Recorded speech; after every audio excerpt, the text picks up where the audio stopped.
it's a nice response to a tough trip, and these guys they continue to just grind through it. I thought Chris, it was a nice night for him to be able to go through it the way he did. He didn't look like he was maxing out. I mean, he was throwing hard and everything, but it didn't look like he was losing command or anything like that. He had a nice night. I think the offense helped that. Some guys had some nice nights swinging the bat. We hit some balls out of the ballpark, which is always nice. But to see guys getting some hits and Avi with a couple big ones to really put us ahead is it's a nice night for these guys. Did you see Chris doing anything different earlier in the count, like you said, this time around, or maybe not?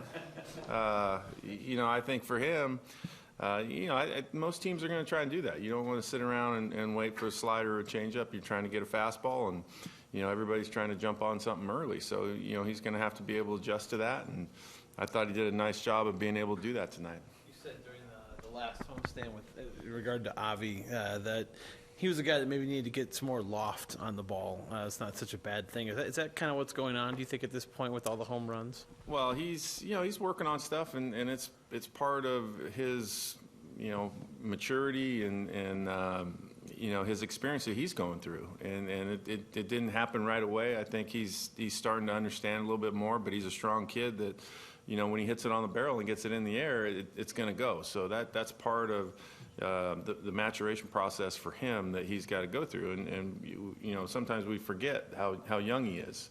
It seems like he's been around a while, but he's still young and going through it, and I think he's still learning. But you see the talent that he has and the potential that's there. When he hits something, hard, he can leave either way. I think the one going the other way is a little more impressive. You just see how much power he has, but that's part of his maturity.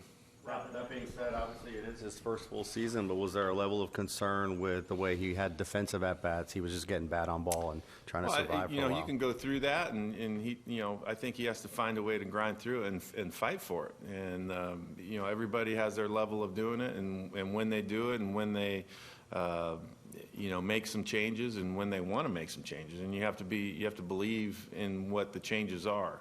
So everybody goes through that a little bit differently. I think for him, it's starting to click, and there's some clarity as far as how you're going to do it, how he's going to go about it, how guys are pitching him, and it should be a fun thing to watch for him. But I think his transition into that and his adjustments have been good.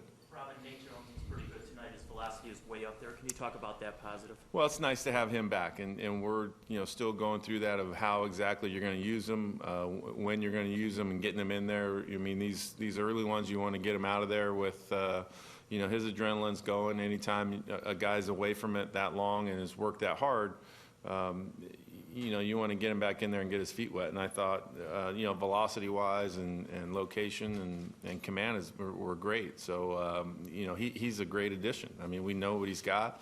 Anytime you're up there around 100 and you have some strikeout stuff, and he wasn't necessarily using a lot of the off-speed stuff. When you get one like this, does it make that kind of one game at a time thing you talked about pregame a lot easier? Yeah, I mean, I think when it's a team win, you feel that way. And when guys pitch like that and you hit the ball and play some defense, everybody can feel good about it. And that's part of, sticking together and grinding your way through it.